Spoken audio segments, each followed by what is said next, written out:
Jóvenes, buenos días.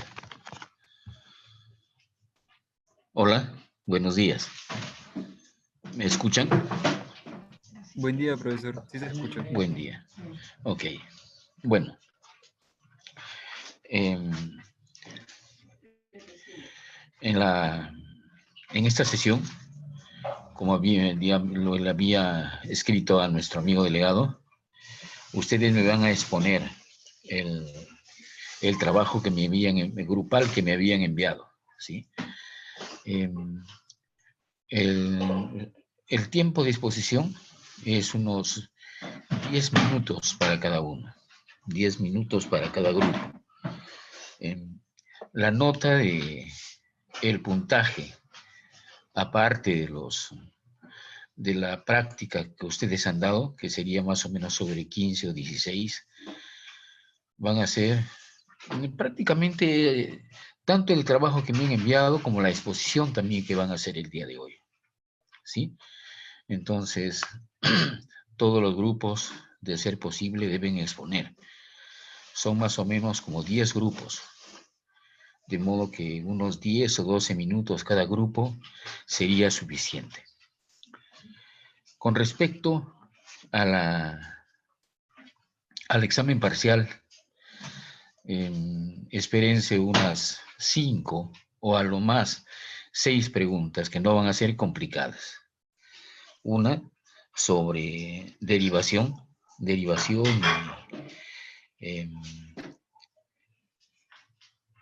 criterio de Cauchy-Schwarz.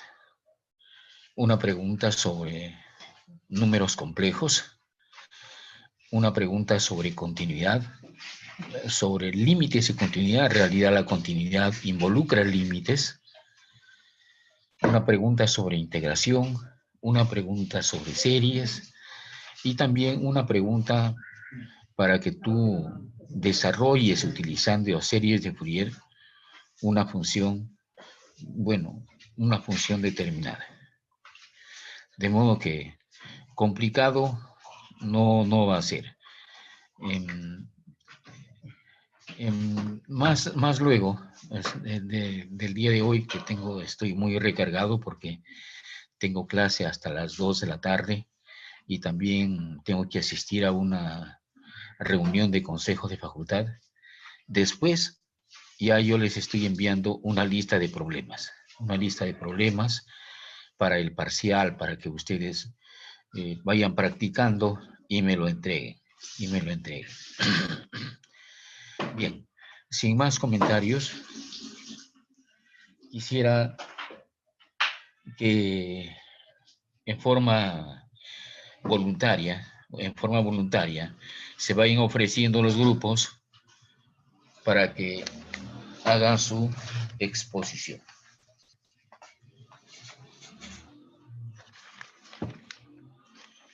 Quiero que me expongan el trabajo que ustedes habían hecho. Les doy algunas sugerencias para que lo mejoren. Y bueno, eso sería una nota que completaría los 5 puntos. Los 5 puntos, aparte de los 15, que es de la segunda práctica calificada. De modo que, a ver, ¿quién se anima a ser el primer grupo que expone? ¿Quiénes Profesor, se animan? ¿Ustedes? ¿puedo comenzar? Mi grupo es el de teoría del caos. Ya, teoría del caos.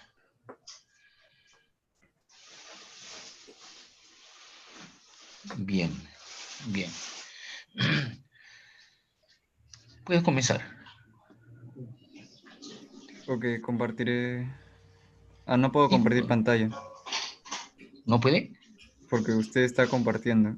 Pero no hay problema, ya esto yo voy a...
A ver, jóvenes, me conseguí otra laptop para trabajar. ¿Están allí? ¿Me escuchan? Sí se escucha, profe. Ya. Entonces voy a tratar de... A ver, ahora sí, por favor, que comiencen las exposiciones. Buen día, profesor. ¿Se escuchan? Sí, sí se le escucha. Ya, para que alcance el tiempo para todos los grupos, ya iniciaré Sí, con... claro. Bueno, este es el trabajo que hemos presentado, el primer avance sobre la teoría del caos. Aquí estamos los integrantes del grupo. En el trabajo, el objetivo de nuestro trabajo ha sido más de explicar y describir la teoría, los elementos que lo componen, desde qué es la teoría del caos, cuál fue el origen de esa teoría matemática, cuáles son las implicancias en las ciencias tradicionales, cuáles son los principios que tiene, cuáles son los conceptos relacionados, y para finalizar con aplicaciones. Eso consideramos que en eso consistía el trabajo, ¿no? En la explicación de esta teoría. Ya. Bueno, para comenzar y darnos una idea,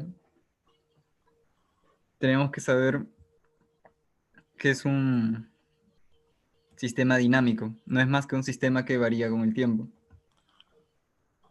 Eh, pero dentro de los sistemas dinámicos están los sistemas caóticos. ¿Qué lo diferencia? Es que un sistema caótico tiene una sensibilidad a las condiciones iniciales, que esto va a ser graficado al mostrar el efecto mariposa, ¿no? ¿A qué me refiero con esta sensibilidad inicial de las condiciones iniciales?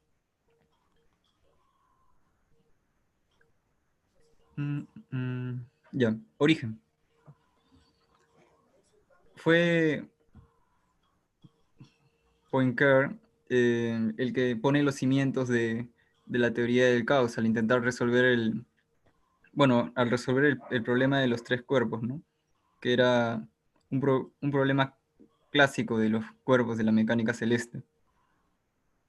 Eh, lo que sucede es, para hacernos un símil con algo que hemos llegado a ver, en el curso de física hemos visto un péndulo simple, en el cual se puede conocer, este, es determinista, o sea, podemos conocer todo su comportamiento solo conociendo las condiciones iniciales. Y si estas varían, también podemos ver a través de sus ecuaciones cómo pueden variar. Pero cuando hablamos de un péndulo doble, ya esto se dificulta. Pues aunque sí tenemos ecuaciones para ver en dónde va a estar al final la posición del péndulo doble, aparte de estas ser mucho más complejas, al cambiar un poco ya la condición inicial, variaría, el resultado se va a hacer completamente distinto, y esto lo hace impredecible. Y algo similar pasaba con el problema de los tres cuerpos, que fue Poincare que llega a solucionar, ¿no? Y con eso poner los cimientos de la teoría del caos. Porque aquí ya se explican conceptos, ¿no? Como las condiciones iniciales, la sensibilidad de las condiciones iniciales.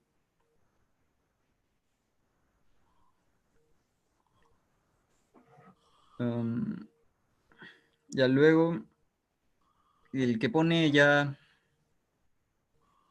la, la teoría del caos es Lorentz, porque él estaba estudiando el clima y imagino que habrán escuchado del efecto mariposa. Generalmente en las películas o en las series se lo ve como que toda la vida depende o sea, cualquier cambio pequeño en tu vida va a tener consecuencias a futuro, ¿no? Pero en este caso, en el sistema de Lorentz, cuando él cambió las condiciones iniciales solo en decimales, eh, las condiciones meteorológicas de su modelo cambiaban considerablemente, ¿no?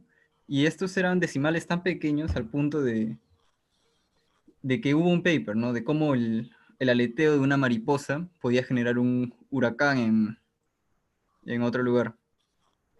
Quizás el efecto, este efecto para describir la sensibilidad de las condiciones iniciales tiene este nombre debido al atractor de Lorentz, que era al punto en el que, bueno, como dice su nombre, eran atraídos estas valores, ¿no? Que no se tocaban, podía considerarse un fractal. Y bueno, ese es su origen. ¿Qué implica en la ciencia? Bueno, en el colegio, en las ciencias tradicionales, siempre hemos estudiado sistemas deterministas, donde todo se puede modelar, y justamente estos modelos sirven para predecir. Eh, con las leyes de Newton, o sea, nosotros, o sea, podemos predecir con las condiciones iniciales dónde va a estar un cuerpo más adelante y así. Pero ¿qué pasaba? Que ahora teníamos un sistema determinista, como el del péndulo doble, pero ya no nos era posible predecir, porque un pequeño cambio ya en estas condiciones variaba el sistema. Y también se distinguen dos cosas que son que antes estaban juntos, que era el azar y justamente la predecibilidad, ¿no? Antes se creía que el azar no era más que la ignorancia que teníamos para generar un modelo, ¿no? O sea que realmente sí se podía saber qué posición, al tirar un dado, qué posición se saldría si es que conociéramos todas las cosas que influyen, ¿no? Al momento de lanzarlo. Pero como no los conocíamos, decíamos que había azar, probabilidad. Pero en los sistemas caóticos, no importa que conozcas con mayor precisión, con la mayor precisión que puedas, todas las condiciones iniciales, a un cierto periodo será imposible predecir, o bueno, con un grado de vericidad, estos datos. Y hay distintos principios del caos, ¿no? Que es como estaba comentando, el efecto mariposa para denotar la sensibilidad inicial, la imprevisibilidad, qué es el orden y qué es el desorden, la mezcla de estos y la retroalimentación y los fractales, ¿no? Que los fractales, aquí viene su relación con los números complejos, ¿no? Por, con el conjunto de Mandelbrot. Eh, ya vamos a ver que los fractales están más relacionados a la teoría de los complejos de lo que parece. Con el estudio de la ecuación, a ver, vamos a ver si está acá. Ah, no, con la ecuación que se va a mostrar más adelante. Primero, ¿qué es un sistema dinámico no lineal?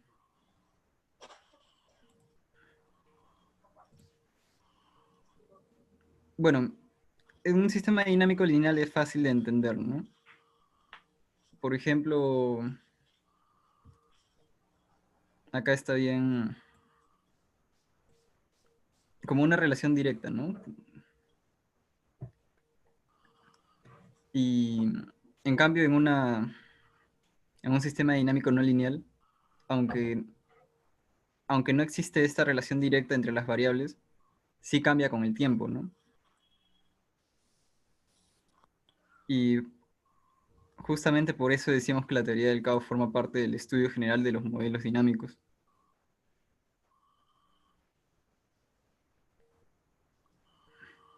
Ya bueno, y esta es la función que mencionaba antes, ¿no? La función logística.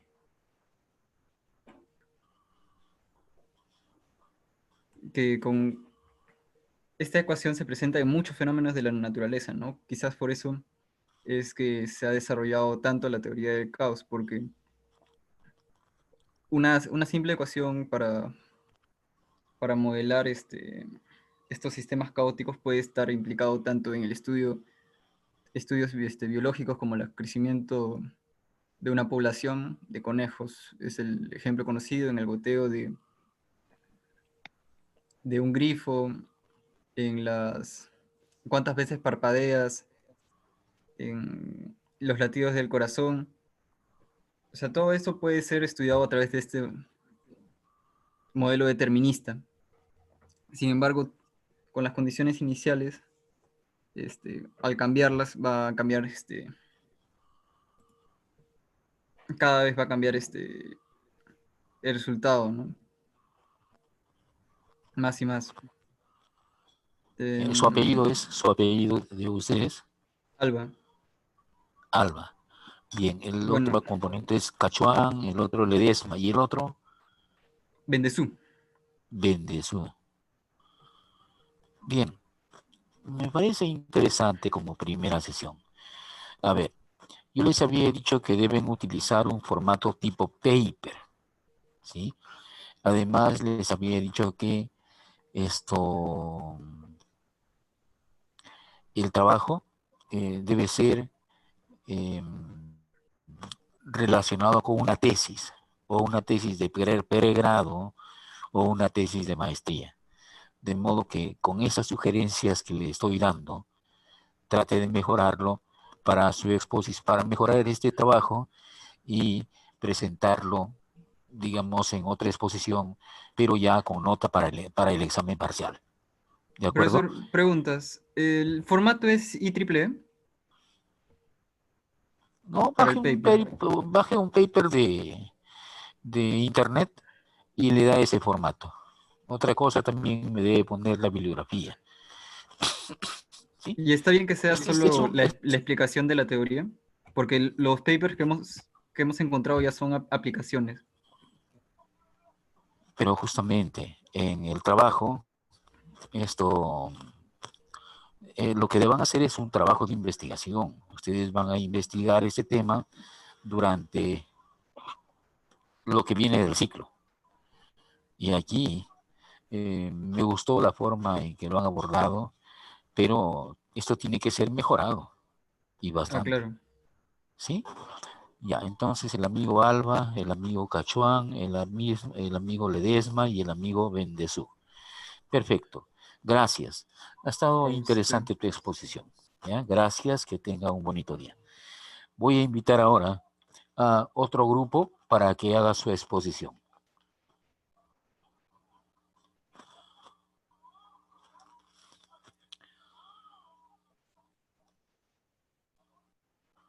A ver, otro grupo que se anime.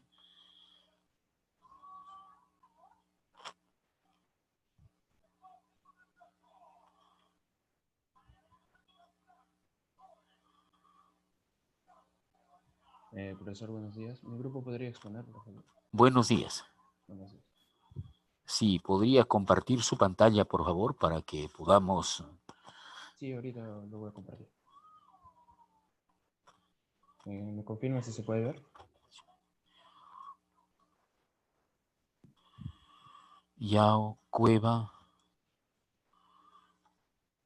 de la Cruz y Guamán Vidal. Ujú. Ustedes, Yao.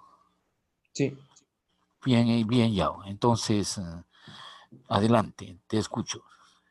Usted me es criptografía. sí. Buenos días, profesor. Buenos días, compañeros. En esta ocasión vamos a hablar de nuestro tema de lo que sería la criptografía, ¿no? Entonces, antes de adentrarnos a hablar lo que serían los tipos de criptografía, las aplicaciones, vamos a entender lo que sería la criptografía, qué es y un poco de historia, ¿no?, de la criptografía. Entonces, la criptografía proviene de dos vocablos griegos, cripto, que significa oculto, y grafos, escribir, lo que se traduce como escribir mensajes ocultos. Yao, Y según, puedes ir presentando el contenido del trabajo y de acuerdo a eso vas exponiendo. eso le toca a mis compañeros. A mí, bueno, yo mi parte que he Ah, hecho bueno, sería ya, ok, criptografía. ya, adelante, adelante. Lo hago algo breve, ¿no? Entonces, según la RAE, es el arte de escribir con clave secreta o de un modo enigmático. Entonces, más que todo una definición formal, lo que sería criptografía es la ciencia y arte de escribir mensajes en forma cifrada o en código, ¿no? Para una aplicación quizá en autentificar la identidad de usuarios, proteger integridad, etc. Entonces, si la criptografía es una creación de mecanismo para cifrar datos, entonces el criptoanálisis sería un método para romper estos mecanismos. Entonces, como comienza la criptografía, bueno, aparece en lo que sería Egipto mediante algunas inscripciones talladas, ¿no? El propósito de esto no era ocultar mensajes, sino cambiar su forma, ¿no? De manera que se vea digna para ellos. Quizá esta no fue una forma de escritura secreta, sino que incorporaba algún tipo de transformación en el texto original. Y fue uno del texto más antiguo que se conoce. Pasamos a lo que sería el cifrado de César. Julio César usaba una forma de encriptación esta para transmitir mensajes secretos a sus generales. Y consistía en correr 3 lugares y a la, por ejemplo, se le señalaba con D y así, ¿no? Sucesivamente. Cifrado de Vigenère. Cifrado de Vigenère, bueno, diseñó un cifrado que supuestamente fue el primer cifrado que utilizó una clave de cifrado. El cifrado de Vigenère también es fácil de romperse. Y aquí tenemos un ejemplo, ¿no? París, Baudelaire y toda esa cosa. Y una clave en la cual se eligió el loop, de lo cual se repite varias veces hasta rellenar, ¿no? Esto. Y buscamos la letra P y L, ¿no? Acá. P y L. Entonces sería A. Y esto se pone acá como criptograma, ¿no? Y en eso consistiría el cifrado de Vigenère.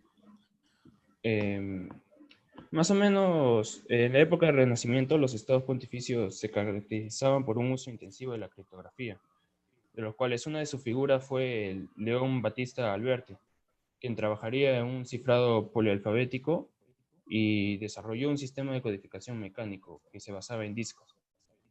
Y también surgió lo que sería el manuscrito de Voynich, que prácticamente es un contenido, o sea, un libro cuyo contenido no se puede descifrar hasta el momento. Contiene imágenes y letras. Durante los siguientes años, la criptografía ha evolucionado, ¿no? Pero su papel más importante fue durante la Segunda Guerra Mundial. Fue tan importante que la criptografía hizo cambiar el curso de la guerra, ¿no? Que hasta ese momento tenía una Alemania dominadora. Entonces, sus comunicaciones eran prácticamente indescifrables gracias a lo que sería la máquina Enigma, capaz de encriptar las comunicaciones alemanas y volverlas ilegibles. Y desde mediados de los años 50 hasta los 70, la NSA, la National Security Agency, acaparó y bloqueó cualquier tipo de publicación o estudio sobre criptografía en Estados Unidos. Entonces, fue en el año de 1975, en marzo, donde llegaría el primer avance público vinculado al mundo de la criptografía moderna. La NSA, bajo presión del gobierno estadounidense y ciertas empresas, desarrolló un algoritmo cifrado llamado Data Encryption Standard, DES, que 2 años más tarde se convirtió en Federal Information Processing Standard, FIPS 463, y se extendería su uso por todo el mundo. Y en el año 2001 el DES se daría su puesto a Advanced Encryption Standard, AES, que tras 5 años de revisión se convirtió en un estándar actual de cifrado. Le doy el pase a mi compañero para que siga con la exposición. Y recuerden que tienen 10 minutos o más, ¿eh? Bueno, yo voy a hablar sobre la máquina Enigma. Mira, yo quisiera que se centren básicamente en criptografía. O sea, esto, ya esto es historia ya. ¿Cómo está la criptografía en la actualidad? ¿Qué cosa es? ¿Cuáles son las bases, los fundamentos, la base matemática? Eso es importante. Pero continúe, a ver qué cosa es lo que han preparado. Bueno, la máquina Enigma era el nombre de... No, Enigma era el nombre de una máquina de rotores que permitía usarla tanto para descifrar como para descifrar mensajes. Bueno, esta fue inventada por un ingeniero alemán llamado Arthur Servius, que era un experto en electromecánica. Bueno, el funcionamiento era particularmente simple. Estaba equipado con un teclado para introducir mensajes, también diferentes rotores para codificar y un panel para los resultados. Bueno, el operador tenía que teclear las letras de su mensaje y anotar las letras que le devolvía la máquina, que se mostraban a través de un alfabeto que se iba iluminando. Habían 3 ruedas para codificar y que eran las llamadas rotores. de codificación que creo que estaba en el tablero con el panel de luz. Por ejemplo, en la primera imagen, con un solo rotor, cuando se presionaba la tecla B, la corriente pasaba atrás del rotor y A se enciende en el panel de luz. Bueno, para hacer la máquina más compleja, cuando se presionaba una tecla, el rotor giraba una tuerca. Después de presionar, se obtenía la figura 2, que se muestra ahí. Siguiente.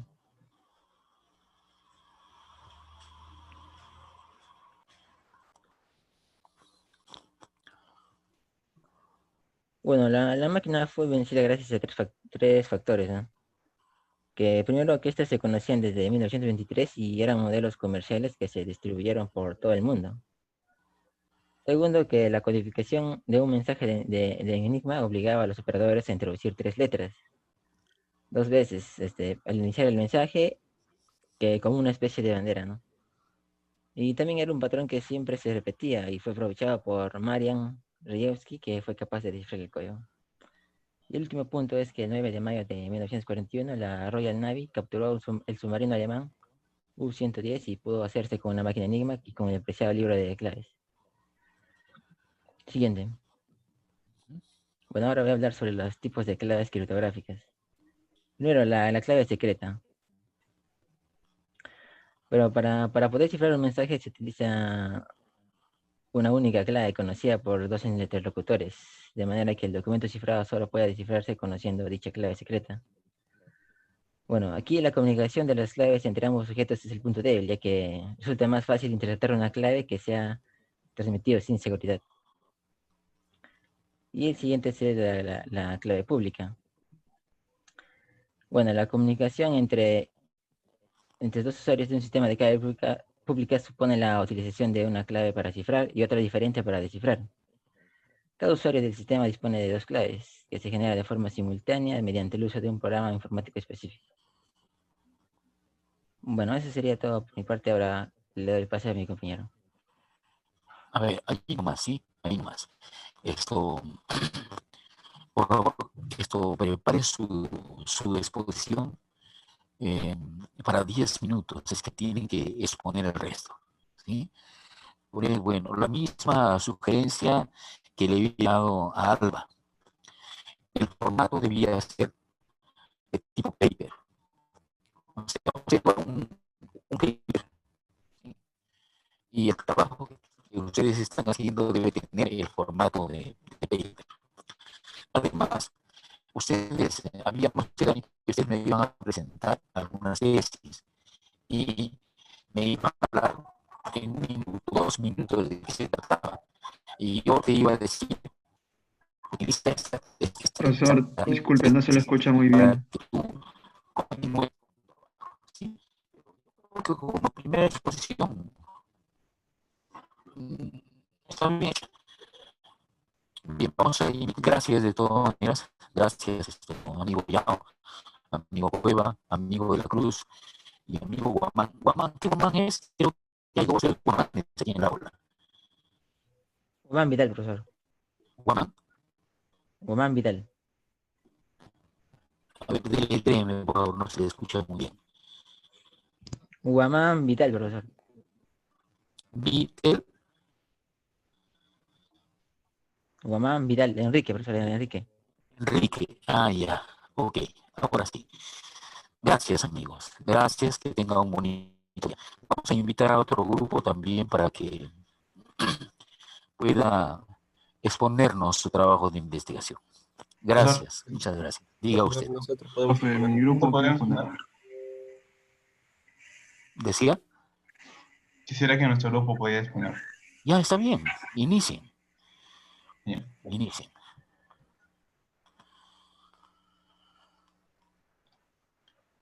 Bueno, 10 es minutos. lo mismo. Bien, criptografía, básicamente. A ver, Aguilar, Mechato, Quintana y Rojas. Ujú. Bueno, como esos 10 minutos voy a hacerlo algo más rápido de lo que pensaba, que no era tanto tiempo. Pero bueno. A ver, esto sí, quiero aclarar una cosa. En este momento la exposición es de 10 minutos. Pero Ujú. el momento en que en la clase yo voy a exponer una hora, ¿no? Y después ese grupo va a exponer una hora. Y si gustas, pasas una película, ya, ¿no? Pero en ese momento, Profesor, disculpe, no se le básicamente, escucha bien. Profesor, se le escucha entrecortado. Se le escucha muy entrecortado, no se le escucha bien, no le puedo entender.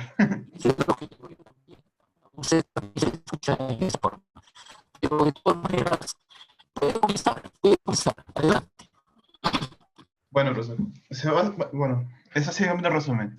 Empezaremos primero con la historia de la criptografía. Nosotros vamos a empezar en la Edad Antigua, donde va a haber un origen en el cual está en más o menos por la parte de las escrituras de que son egipcias o mesopotamias. Aquí tendríamos nosotros primero la descripción de Numhotep, más o menos por el año de 1900 a.C. Luego tendríamos los mensajes ocultos espartanos por el año 650 a.C., que se llevaba a cabo poniendo un mensaje alrededor de un cilindro o cualquier tipo de papiro. Luego el cifrado del César, que viene a ser a los años 100 a.C., que básicamente solo vas corriendo una letra o cierta cantidad de letras. Ya para la Edad Media tendremos lo siguiente, el análisis de la frecuencia de Al-Kindi. En este caso tendríamos, sería en el año 800 después de Cristo. En este caso nosotros analizaremos la cantidad de frecuencias para cierto idioma, y así podríamos nosotros saber qué idioma es y además conocer qué tipo de mensaje podría ser. Luego tendríamos el cifrado polialfabético, el cual estaría en 1467, en el cual se podría poner diferentes idiomas de diferentes lenguajes en cierto módulo para que se pueda decodificar un mensaje.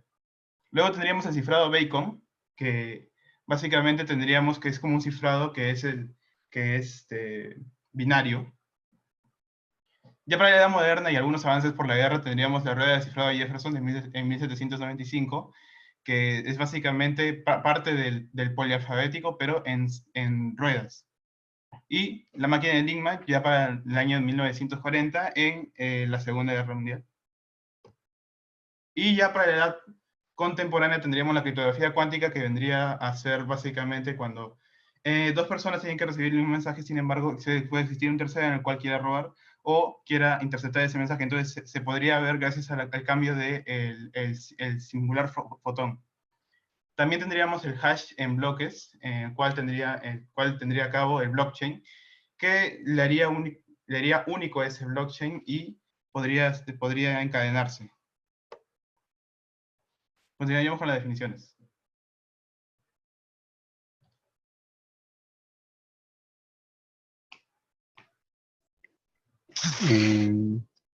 Ya. Siguiente.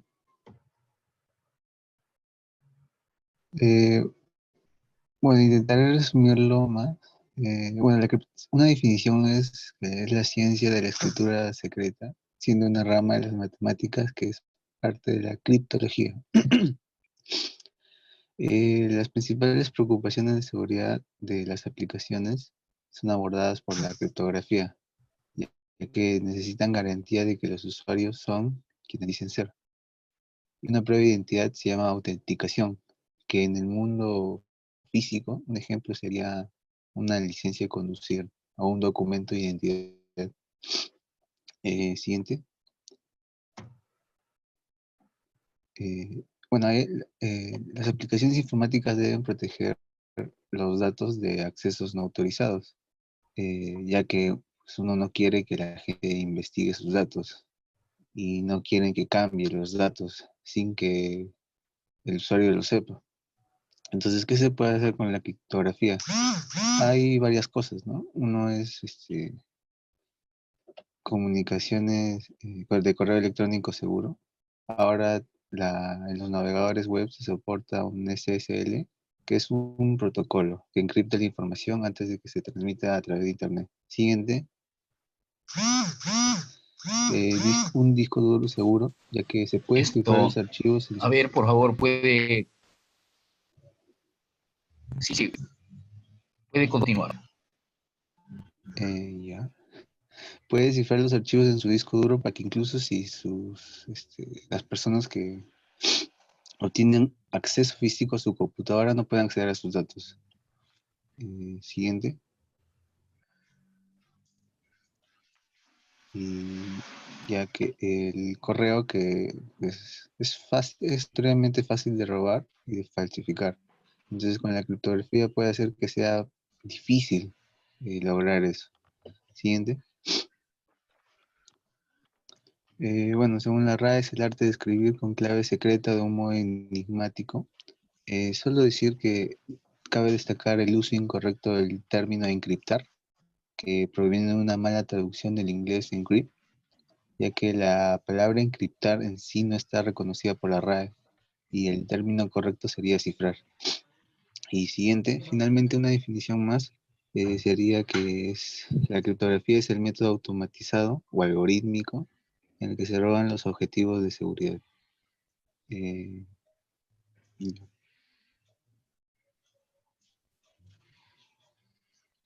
Siguiente. Bien, ahora vamos a hablar sobre las funciones y las propiedades de la criptografía. Con respecto a los sistemas informáticos, hay propiedades que se garantizan con la criptografía, con respecto a la seguridad de información. Esto es la confidencialidad que le permite el acceso a los usuarios autorizados a la información que está encriptada. Luego la integridad de la información, de que no se puede alterar intencional ni accidentalmente. La autenticación de usuario, que permite el acceso al sistema. La autenticación de remitente, que nos deja ver que no permite las suplantaciones. La autenticación del destinatario, que también garantiza la identidad del destino. No repudio en el origen ni repudio en destino, quiere decir de que tanto el que envía como que el que recibe no pueden negar haberlo enviado o recibido. Y la autenticación de actualidad respecto a los mensajes actuales y que estos no deben ser reenviados.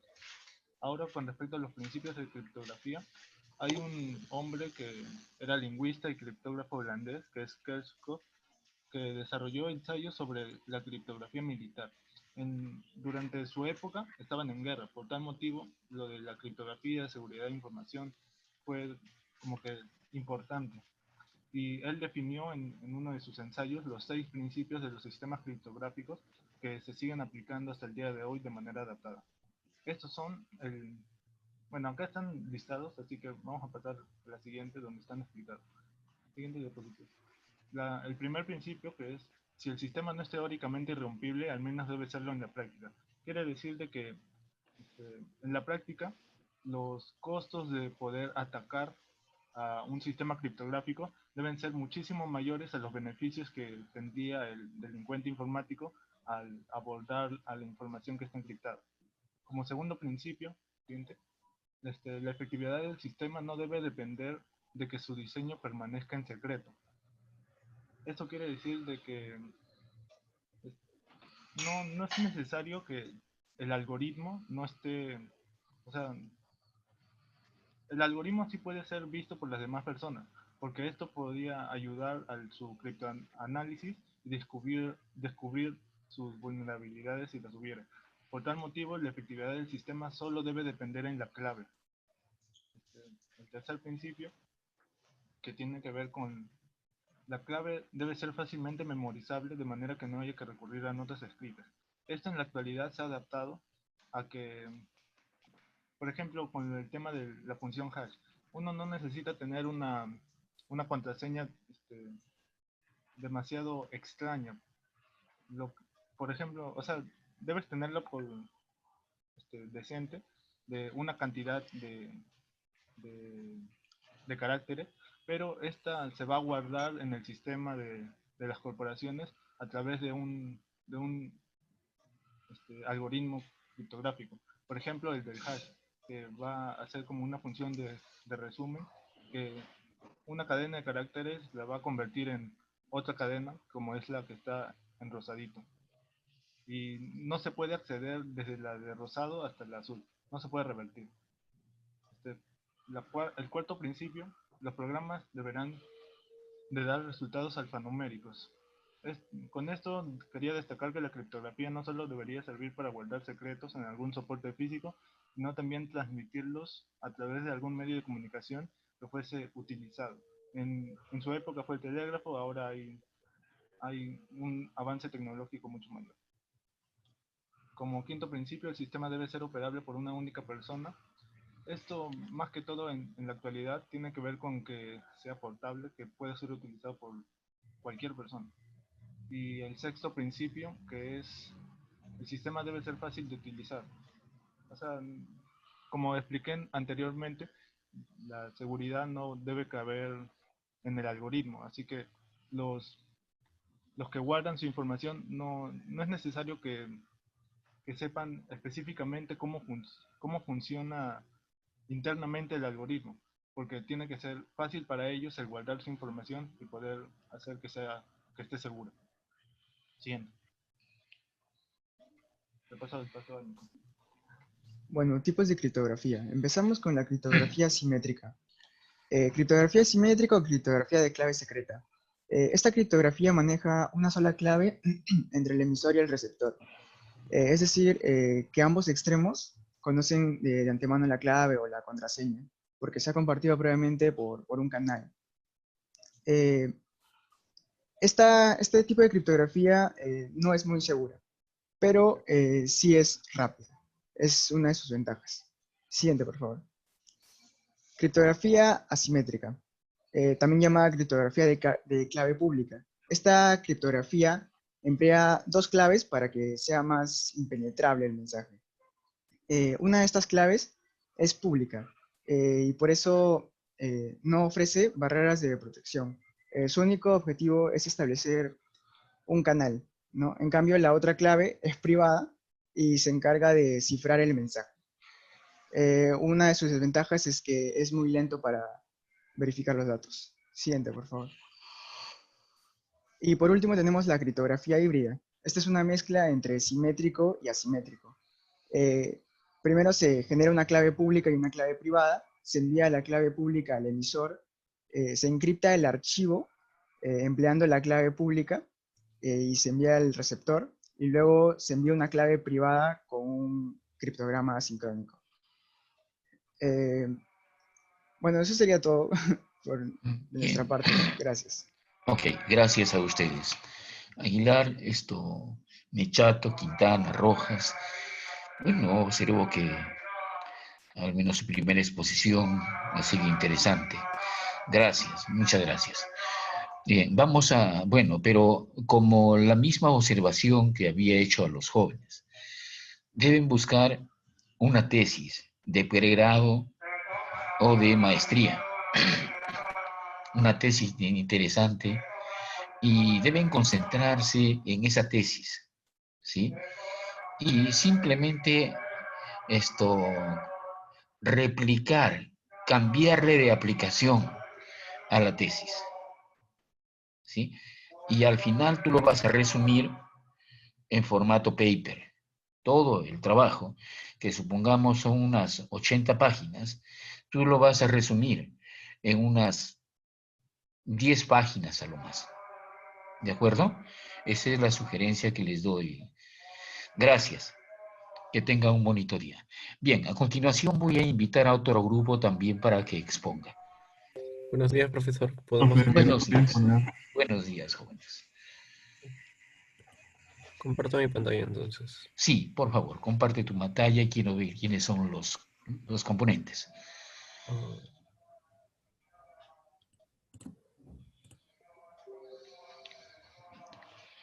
Y pueden comenzar ya.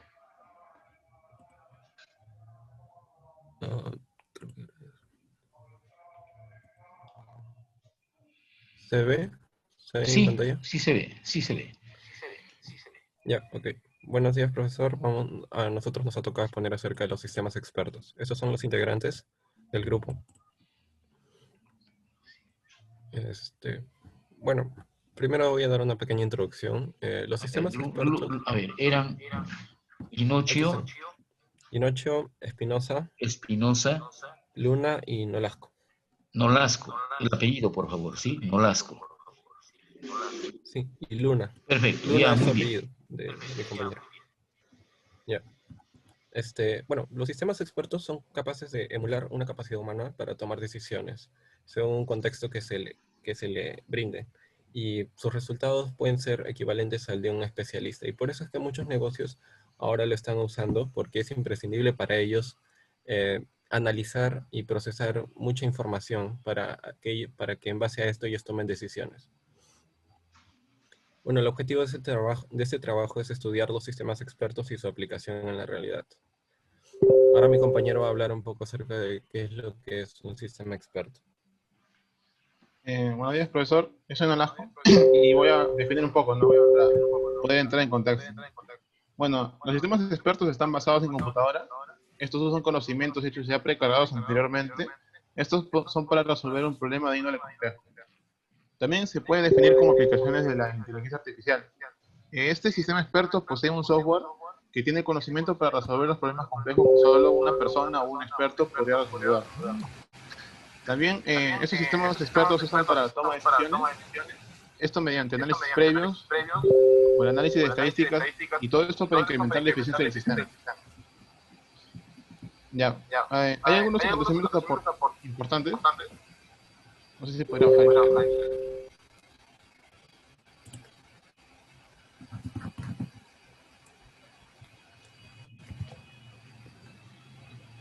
Ya, bueno, principalmente sería de que en 1965 aparece el primer sistema experto, se le denominó Dendral y su realización duró hasta el 75. Este fue para estudiar un compuesto químico.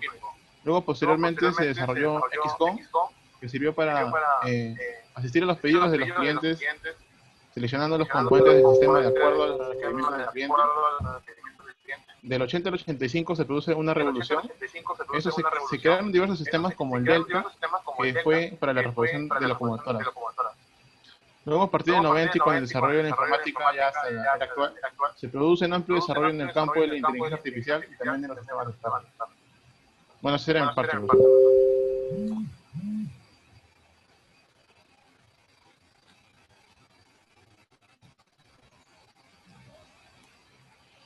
Características.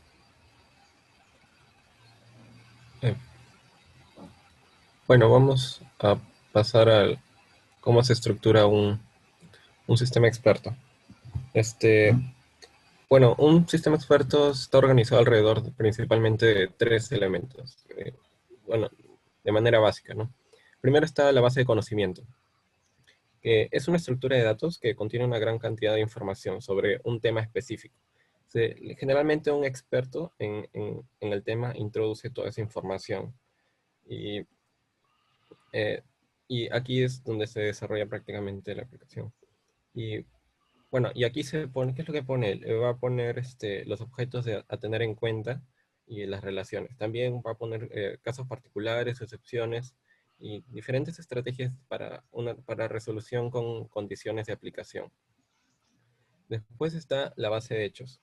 La base de hechos es una memoria auxiliar que contiene los datos sobre una situación concreta, en la cual un usuario, generalmente un usuario, según el contexto en el que se presente, va a ingresar los datos. Y bueno, esto no se conserva. Y es una memoria como una memoria temporal, ¿no? Dependiendo de las necesidades del usuario. Y por último, está el motor de inferencia, que es el núcleo de un sistema experto. Y aquí es donde se pone en acción los elementos del conocimiento para construir los razonamientos que se va a brindar a la base de hechos. Frente a una situación dada, detecta los conocimientos que le interesan, los utiliza, los encadena y construye un plan para una resolución independiente del dominio de especificidad del caso tratado. Bueno, aquí también hay otros elementos que no los voy a explicar ahora, y aquí está un modelo completo, una estructura completa del sistema experto. Ahora mi compañero va a pasar a hablar sobre los tipos de sistemas expertos.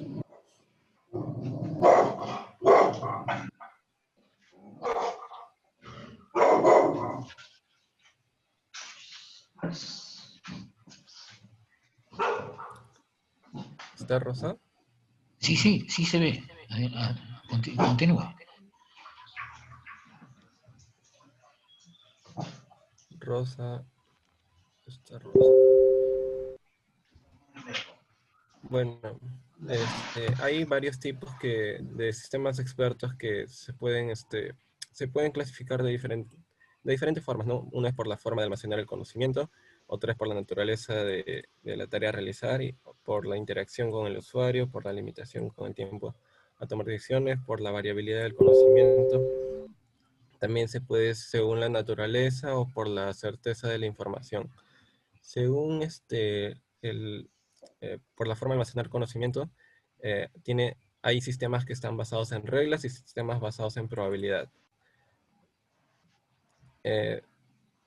También por la naturaleza, según la naturaleza que va a realizar, este sistema puede realizar diagnóstico o clasificación. También puedes hacer monitorización, diseño o predicción. También se puede clasificar según la interacción que tiene con el usuario. Este sistema puede servir de apoyo, puede hacer control, puede hacer crítica. Según el tiempo puede ser limitado o ilimitado, ¿no? Es decir, en tiempo real. Según la variabilidad pueden ser ellos estáticos, es decir, que no se alteran durante el proceso de decisión. O pueden ser dinámicos también, que pueden ocurrir cambios en la base de conocimientos durante el proceso. Pueden ser, también se pueden clasificar según la naturaleza del conocimiento. Puede ser basado en la experiencia o basado en relaciones. Y según la certeza de la información puede ser completa o perfecta, es decir, cuando se conocen los datos y las reglas necesarias para la decisión, o puede ser imperfecta, cuando es incompleta, cuando hay datos inciertos o hay una terminología ambigua, pero de igual manera el sistema experto va a poder tomar una decisión. Bueno, también hay metodología. Hay una metodología para implementar los sistemas expertos.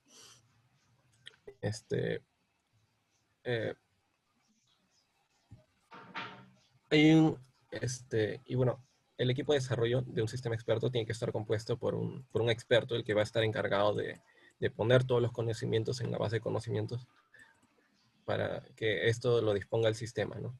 Tiene que haber un ingeniero de conocimientos que va a plantear las preguntas al experto para así generar la estructura de conocimiento. Bueno, el usuario, ¿no? Como siempre, es el que va a brindar el producto, el que va a poner la base de hechos, ¿no? O sea, los hechos que ocurran. Y bueno, aquí están las fases de la metodología de la creación de un sistema experto. Primero se elige la aplicación, si va a ser después se elige una herramienta apropiada. Esta herramienta podría ser del grado de generalidad necesario para resolver un problema dado, o podría ser que se utilice una herramienta que haya servido para una aplicación comparable. Y después se transfiere la experiencia, ¿no? Aquí se analiza el problema, se ocurre la adquisición de conocimiento y conceptualización, se formaliza y se valida. Aquí se presenta el ciclo de la construcción de un sistema experto, que es básicamente lo que está hablando aquí. Y bueno, aquí está el futuro y tendencias de los sistemas expertos. Mi compañero que iba a exponer esa parte está.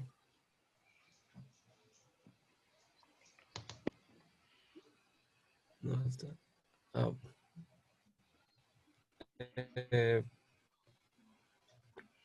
Bueno, la utilización de sistemas expertos puede traer hacia las organizaciones varios beneficios, como por ejemplo la reducción de la dependencia personal, porque generalmente un especialista, o sea, las empresas ya no van a necesitar prácticamente especialistas, porque el sistema, frente a una situación, ya le va a brindar los resultados y la decisión que debe tomar, ¿no?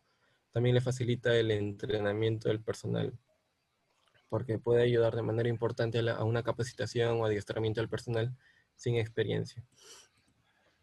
Puede mejorar la calidad y eficiencia en el proceso de la toma de decisiones, como mencioné antes también, y puede transferir la capacidad de decisiones. Las ventajas que tiene un sistema experto es que sus procedimientos se realizan de manera más rápida que la de un humano, ya que está todo sistematizado, ¿no? A ver, se encuentra Ginochi, ¿no? ¿Se encuentra? Se fue el internet en su casa. Ya, de todas maneras, no se encuentra. Ok, bueno, gracias, gracias. La misma sugerencia para mejorar esto. Busquen varias tesis del tema, mínimo 2 de Ya, profesor. pregrado y 2 de maestría. Y comiencen a aplicar, ¿no? Vean esa tesis, analícenla, en base a eso, construyan esto, hagan un trabajo de investigación. Después, eso lo van a resumir y le dan el formato de paper, ¿sí? Entonces, en la siguiente exposición, ustedes me van en la fecha indicada, porque va a haber una sesión en la cual vamos a tratar solamente de sistemas expertos. Y allí ustedes van a exponer, pero más en detalle. Bien, yo creo que ha sido todo lo que tenía, de modo que gracias y que tengan un bonito día. Voy a invitar a otro grupo que también haga su exposición. Profe, mi grupo es poner. A ver. Sí, comparta su pantalla, por favor.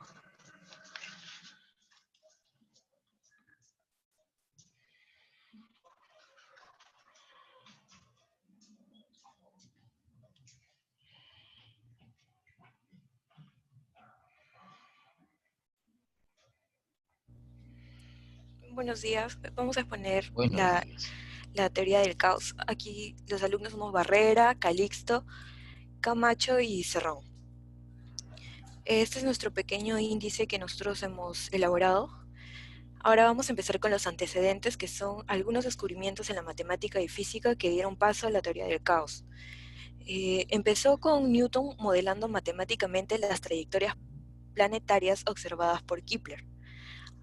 Después también siguió que las leyes físicas que describen los sistemas dinámicos quedaron expresadas por medio de ecuaciones diferenciales. Este dio un gran avance de la mecánica analítica a la mecánica racional. Además, la teoría de las ecuaciones diferenciales. Los sistemas ya se veían representados como unas ecuaciones diferenciales lineales o no lineales. Después también Lagrange enfocó su atención en las ondas del sonido en el aspecto de la acústica. Además, las ecuaciones de Maxwell en electromagnetismo también fue un gran avance. Euler formuló sus sistemas de ecuaciones en derivadas parciales que describe el movimiento de algunos fluidos sin viscosidad. Aquí vamos a ver que toda la naturaleza, sólidos, fluidos, sonidos, calor, luz, electricidad, quedó modelada mediante ecuaciones diferenciales. Sin embargo, se vio un problema, ya que en las ecuaciones no lineales la solución era linealizarlas, pero no todos los sistemas funcionaban. Entonces aquí se vio la ambición por estudiar algo que pudiera representar estos casos caóticos.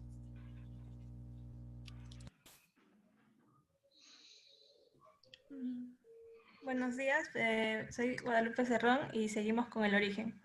La llamada teoría del caos nace de la mano de matemáticos que estuvieron interesados en la vinculación de sistemas dinámicos con la topología, como Poincaré, también de físicos de campos como de la meteorología o astronomía, como veremos más adelante. Ahora con Henry Poincaré.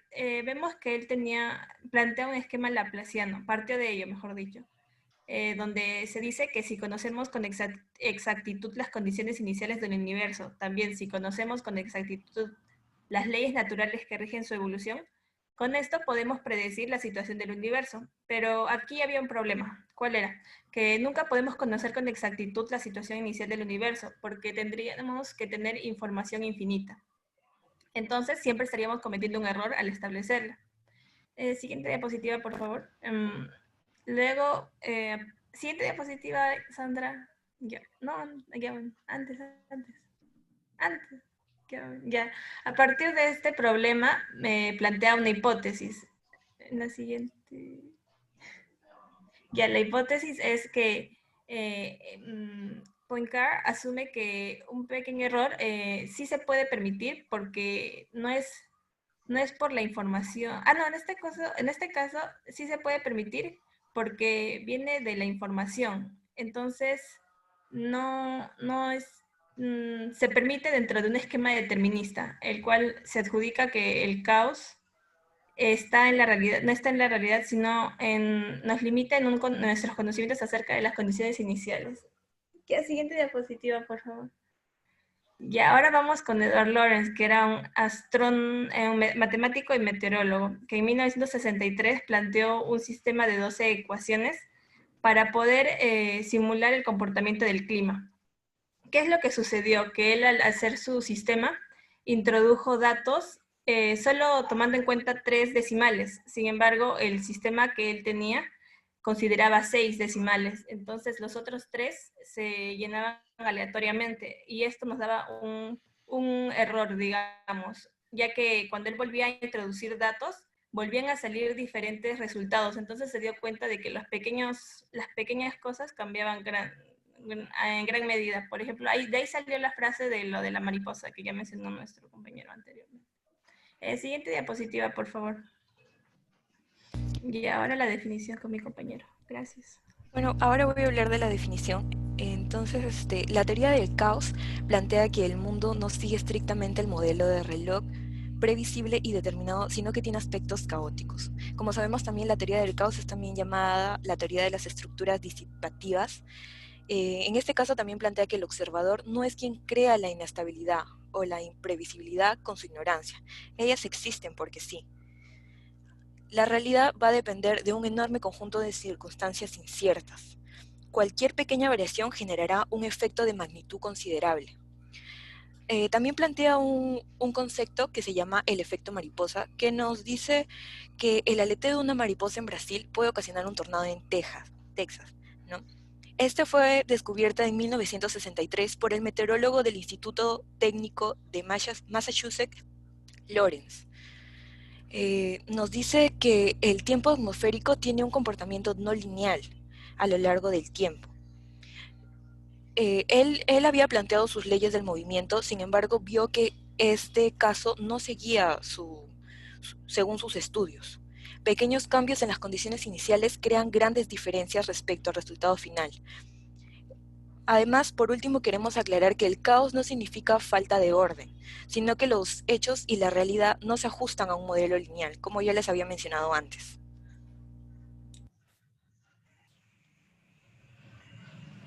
Bueno, ahora continuaremos con la aplicación logística. Mi nombre es Barrera. Siguiente diapositiva, por favor. Bueno, la aplicación logística es una aplicación matemática que se hizo muy conocida en 1976 gracias a un artículo científico del biólogo Robert May. Este científico quería hallar un modelo demográfico, ¿no? Para ver cómo crecían las poblaciones de determinada especie. Y al hacer esto comprobó que cuando cambiaba los valores de un parámetro, este modelo presentaba soluciones bastante distintas. Bueno, esta es la función xn más 1 es igual al parámetro o la tasa de crecimiento por la población anterior multiplicado por 1 menos la población anterior. Siguiente diapositiva. Bueno, entonces acá se puede ver que para un valor inicial de x sub 0, que es de 0,01, entonces tiende este valor y con un R igual a 2, entonces este valor tiende a 0,5 con 100 iteraciones. Y acá se puede ver en la gráfica, ¿no? Siguiente diapositiva, por favor. Para un valor de R3, esto ya cambia, esto ya no solo tiende a un número, entonces, esto tiende a 2 números. Y acá en la gráfica se puede ver, ¿no? Que hay como que en varias iteraciones se ve que no tiende a un solo número, sino a 2. Esto para R3. Bueno, entonces haciendo una gráfica con el crecimiento de R y en el eje X y en el eje Y los números, se puede ver en la siguiente diapositiva. Bueno, en el eje X está el crecimiento de R y en el eje Y están las convergencias de este número, de la función. Entonces se puede observar que de 0 a 1 tiende a 0 porque obviamente si la es 0, es menor que 1, entonces en algún momento va a cambiar. De 1 a 3 se puede observar que Desde la mañana, Cuando converge, solo converge hacia un número. Mírame. Está bien, pues. Y a partir de 3, esto cambia, ¿no? Desde la Cambia mañanita, desde las a dos 5 está números y a tomando partir cada de hora un traguito. para r igual a 3.5999456, la función se vuelve caótica, no tiene un límite, ni siquiera es fácil de verlo. Entonces, para valores de r menor a 4 y mayor a 4, 5, etc., cualquier error en los datos iniciales se multiplicará exponencialmente a lo largo del tiempo. Y por tanto, a partir de cierto momento, la predicción se vuelve imposible. Siguiente diapositiva, por favor. Ahora el orden y el caos. Siguiente, por favor. Bueno, el orden y el caos. Como hemos visto en las gráficas, la marcha del caos se realiza siguiendo un orden, ¿no? No es que sea al azar. Se ve que hay un gráfico que es más o menos, que tiene una forma que es casi perfecto, ¿no? Y como dice acá, marcha hacia el caos se realiza siguiendo un orden perfecto, ¿no? Entonces, y tradicionalmente el orden y el caos han sido como conceptos así antagónicos que una no tiene nada que ver con la otra, pero hoy existe una ciencia del caos. Y así como extraño que suene, el caos también está sujeto a leyes, ¿no? Y este descubrimiento ha hecho posible una revolución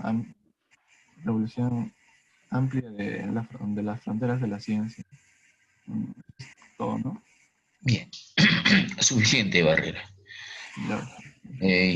Bueno, les felicito, ha sido una exposición interesante y la misma sugerencia que le hice a sus compañeros.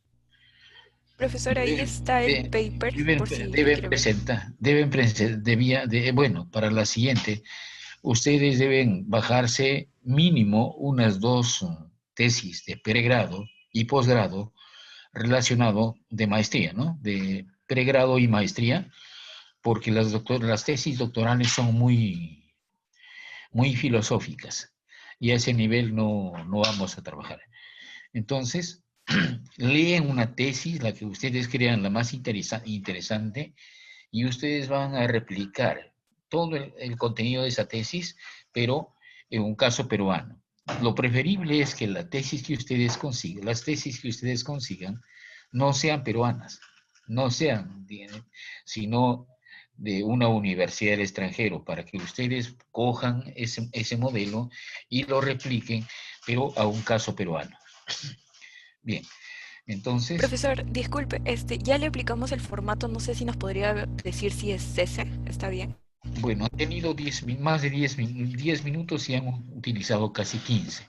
¿Sí? Se supone no, que solo para que diga si está bien el formato. Ese es el formato que bajen en ese caso, un paper de internet, ¿sí? Y denle ese formato, ¿sí? Le dan ese formato. Bueno, gracias de todas maneras y vamos a invitar al siguiente grupo.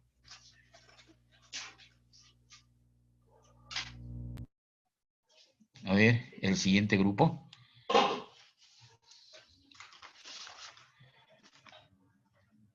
Han expuesto solamente 5 preguntas, 5 grupos. Profesor, mi grupo. Sí. A ver, ¿puede compartir su pantalla, por favor?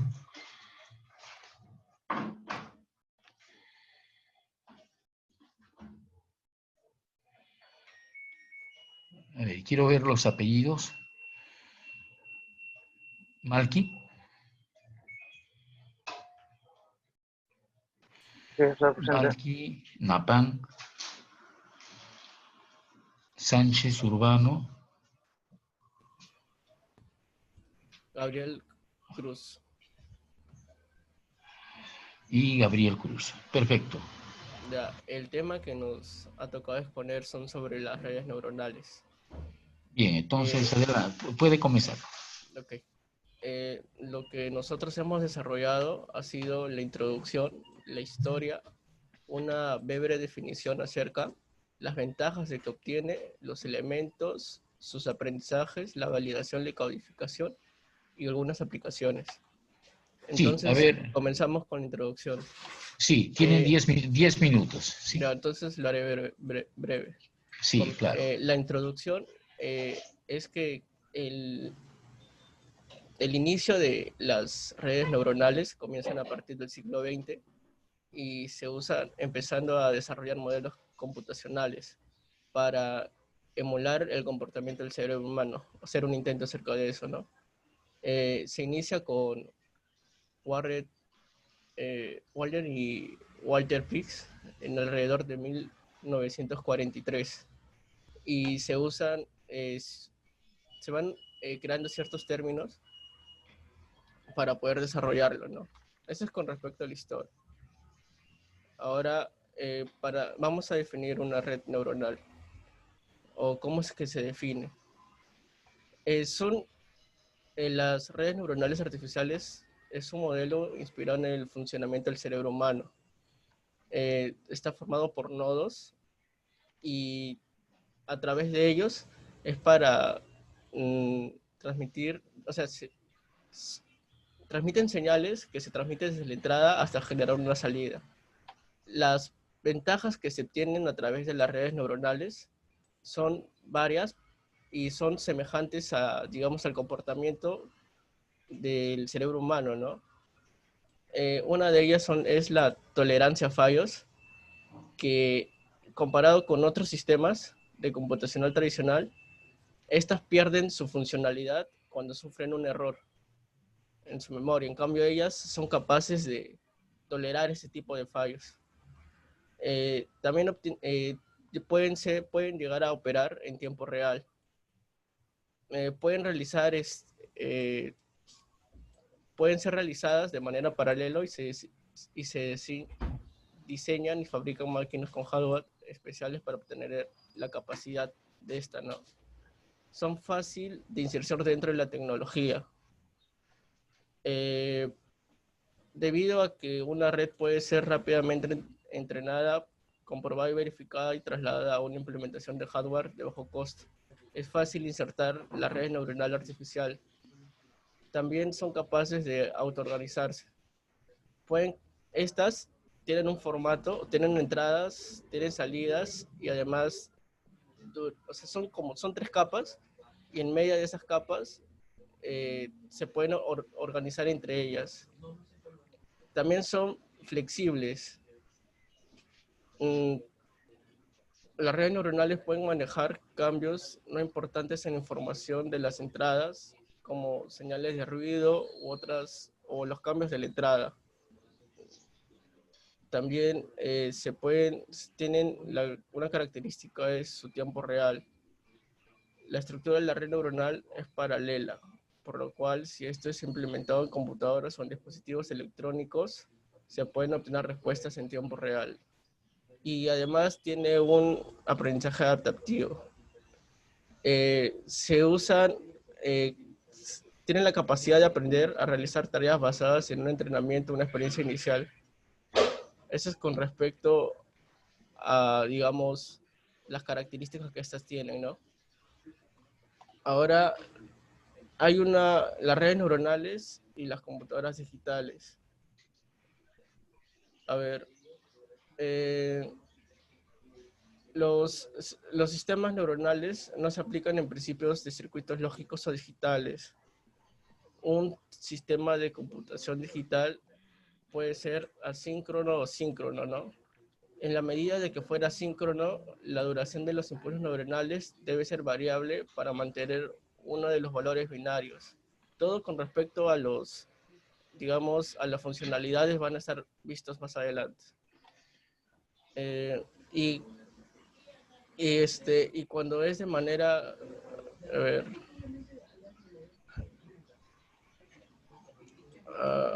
bueno, creo que esto se puede explicar más adelante, está mejor definido, así que continúa mi compañero.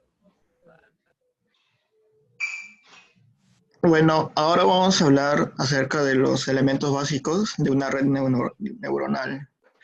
Voy a bajar un poco la imagen. Ya, como podemos ver en la imagen, una red neuronal artificial presenta capas, ¿no? Y tenemos, por ejemplo, la capa de entrada, las capas ocultas y la capa de salida. En la capa de entrada, las neuronas reciben los datos o señales que proceden del entorno. En la capa oculta, este no tiene conexión directa con el entorno. Esta puede ser precedida por otras capas ocultas o bien por la capa de entrada. Y por último tenemos la capa de salida, que son las neuronas que proporcionan la solución de la red neuronal. Pero para ello se necesitan 3 tipos de funciones. ¿Puedo bajar un poco? Primero tenemos la función de entrada o input function. Esto se trata de que las neuronas de entrada, la capa de entrada recibe muchos valores, ¿no? Pero esto se toma como uno solo. Y esto se tiene como el nombre de entrada global. Pues luego, ahora nos enfrentamos al problema de cómo se pueden combinar estas simples entradas dentro de la entrada global. Bueno, esto se logra gracias a una función que se calcula a partir de un vector de entrada. ¿Podría bajar? Wow. Bajo, ya. Ya, ahora vamos a hablar acerca de la función de activación, activation function. Bueno, eso sí es una comparación. Por ejemplo, una neurona biológica puede estar activa o inactiva. Es decir, que tiene un estado de activación. Y eso pasa lo mismo con una neurona artificial. Y tienen los mismos estados. Algunas de ellas solamente 2, por ejemplo, activa o inactiva.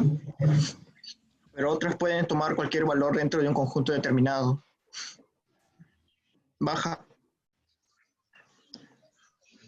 También tenemos la función de salida. En esta función de salidas, como ya lo hemos dicho, se entrega la respuesta, ¿no? de todo el procedimiento que se había hecho. Ahora vamos a hablar acerca del aprendizaje. Baja. A ver, es suficiente. Han tenido solamente 10 minutos, de modo que vamos a dejar las cosas aquí. Yo con cuidado voy a revisar el trabajo que ustedes me han enviado, de tal manera que el trabajo que han enviado con la exposición sería el puntaje, digamos, se completaría el 20, ¿de acuerdo? Bueno, la misma sugerencia que le he dado a sus amigos. Deben hacer un trabajo de aplicación, ¿no? Deben poner énfasis en el modelo matemático, porque es un curso no de redes neuronales el que estamos haciendo, es de matemática aplicada, de modo que en la tesis que ustedes elijan deben tratar de ubicar cuál es el modelo matemático que se está utilizando. Esto para todos los grupos. Una vez que tú tengas eso, vas a escribir una monografía y vas a hacer posteriormente un resumen de la monografía más o menos en unos, digamos, unas 10 páginas, ¿sí? Unas 10 páginas. Y yo creo que como primera exposición sí han leído, me parece a mí. Han leído. Bueno, gracias. El siguiente grupo, por favor. Profesor, buenos días. Profesor, sí, adelante. ¿puede presentar a mi grupo? Ya. Por favor, tiene 10 minutos. Adelante. Comparta su pantalla.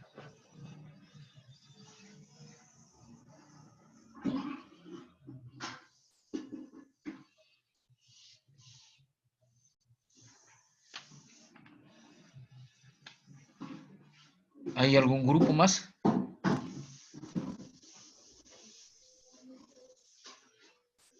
ver. Es Flores, ¿no? Flores. Sí, buenos días, profesor. Flores Berrocal, Anthony, Coaguila Poco, Frank, Añanca Pareisamán Roberto y Guamán Rodríguez Jorge. Guamán Rodríguez. Rodríguez Guamán Jorge. Rodríguez. Perfecto. Adelante, puede iniciar. 10 Está bien, minutos. profesor. Bien, como podemos ver en el resumen, en el presente trabajo lo que se busca, primero es una breve introducción de qué son los algoritmos genéticos, así como una definición de otros conceptos relacionados. Posteriormente se mencionarán algunas ventajas y desventajas de estos algoritmos y también los campos de aplicaciones que tiene, en tanto en la optimización como en el cálculo. Luego finalizaremos con una ejemplificación del uso de los algoritmos genéticos para la resolución de un ejemplo simple. Bien, para ser breves, en la introducción, básicamente, cuando hablamos de algoritmos genéticos, hay que hablar o hacer referencia a John Holland, que en 1962 asienta las bases para sus posteriores desarrollos hasta llegar a lo que hoy se conoce por algoritmos genéticos. Bien, en cuanto a un algoritmo genético, podemos definirlo como un método de búsqueda que imita la teoría de evolución biológica de Darwin para la resolución de problemas. Para ello, tenemos que partir de una población inicial, de la cual se seleccionan los individuos más capacitados para luego reproducirlos y mutarlos para finalmente obtener la siguiente generación de individuos que estarán más adaptados que la anterior generación. Eso en cuanto a una definición biológica. Ya, en cuanto a una definición que podemos entender, un algoritmo, el algoritmo genético, básicamente lo que hace es, se enmarcan dentro de los algoritmos evolutivos, que incluyen también las estrategias evolutivas, la programación evolutiva y la programación genética.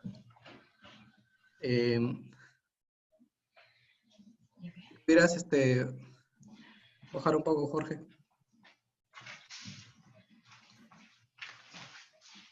Gracias, ahí. Bien, ahí podemos ver otra definición, que es una serie de pasos organizados que describe el proceso que se debe seguir para dar solución a un problema específico. En cuanto... Un poquito más baja, por favor. Ya. En cuanto a sus ventajas y desventajas que habría de este algoritmo, en cuanto a ventajas podemos tener que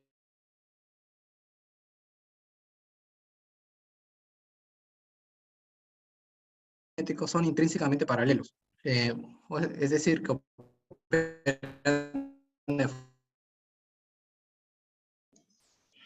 sí, a ver, jóvenes, es suficiente. Esto les felicito. Hasta el momento son el único grupo que a su trabajo le ha dado el formato de paper. ¿Sí? Eso me parece interesante. Con varias soluciones y en vez de Hola, ¿me escuchan? ¿Me escuchan? Sí, profesor. Suficiente, ya me di cuenta de lo que ustedes han hecho. Como decía, bueno, les felicito porque son el único grupo que ha dado formato de paper a su trabajo. Me parece muy bien. Pero la sugerencia es la siguiente. Para la siguiente exposición, sería bueno que ustedes vean unas 2 tesis de pregrado y 2 tesis de maestría. Tesis interesantes de universidades extranjeras. Entonces, tú coges esa tesis, lo estudias, haces un informe similar, evidentemente no debe ser copia, con su bibliografía correspondiente, y deben tratar de que ese informe sea mínimo unas 60 o 70 páginas. Pero al final ustedes lo van a resumir y le van a dar el mismo formato que están utilizando en esta sesión. Bueno, gracias. Y conmigo, yo creo que vamos a dejar las cosas allí. A ver, con los grupos que faltan, a ver si nos ponemos de acuerdo para que el día martes, aún siendo feriado, o si no el miércoles, el miércoles yo les ofrezco un, un, un repaso que les va a servir para el parcial. Pero previamente yo les voy a enviar ahora algunos problemas para que ustedes lo vayan resolviendo. Yo creo que ha sido todo por el día de hoy. Que tengan un bonito día, que Dios les bendiga y un abrazo para todos. Voy a continuación a pasar lista. Sí, voy a pasar lista, por favor.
Bien, entonces atención a la lista.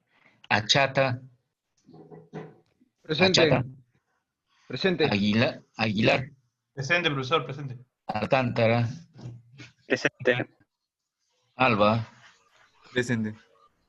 Añanca. Presente. Rone. Presente. Barrera. Presente, profesor. Bendezú. Presente, profesor. Cachuán. Cachuán. No está. Calixto Aguilar. Calixto. No está. Camacho Pescorán. Presente. Candela. Candela. No está. Cerrón Rocha. Presente. Chafloque Osorio. Chafloque Osorio. Por el José chat, Carlos. presente, profesor. José Carlos se encuentra. No está. Chao. Chura. Chura. No está. Coáguila. Presente. Cruz Quispe. No está. Cueva Llanos. Presente. De la Cruz Pascual. Presente. Enciso Quichca. No está. Espinosa Aiquipa. Presente. Felipe Pajuelo. Felipe Pajuelo. Presente. José Flores Berrocal. Presente. Gabriel Cruz. Presente. Inochio Manatupa Rosa Angélica. No está. Gómez Dávila. Presente, Gómez Dávila. profesor. Presente. Gracias, gracias. Gutiérrez Fernández. Presente, profesor. Guamaní Paquillauri. Guamaní Paquillauri. No está. Guamán Rodríguez. Presente. Guamán Vidal. Presente, profesor. Huerta Chávez. Presente, profesor. Gracias. Luna García. Presente. Gracias. Malqui Benigno. Presente, profesor. Gracias. Mechato Lara. Presente, profesor. Napan Manrique, gracias. Napan Manrique. No está. Presente, profesor. Ah, sí está, sí está. Ah, gracias. Navarro. Navarro. No se encuentra. Nolasco Chávez. Presente, profesor. Peña Tazaico. Peña Tazaico. No está. Puga Castillo. Presente, profesor. Gracias. Quintana Estrella. Presente, profesor. Rojas Ruiz. Presente, profesor. Ronceros. Ronceros. Ruiz Collazos. Ruiz Collazos. Ronceros. No está. Rojas Ruiz. Rojas Presente, Ruiz. profesor. Presente. Salas Caruas. Presente, profesor. Salomé Taipe. Presente. Sánchez Urbano. Presente, profesor. Gracias. Segura Ledesma. Presente, profesor. Gracias. Vázquez Rondán. Vázquez Rondán. Muy bien. Gracias, jóvenes. Conmigo ha sido un gusto. Y también para mí me alegra bastante de que hayan avanzado sus trabajos. Les felicito. Con los que faltan exponer el día miércoles, no olviden, y hacemos también un repaso para el examen parcial. Que Dios les bendiga, un abrazo para todos y cuídense, jóvenes, cuídense.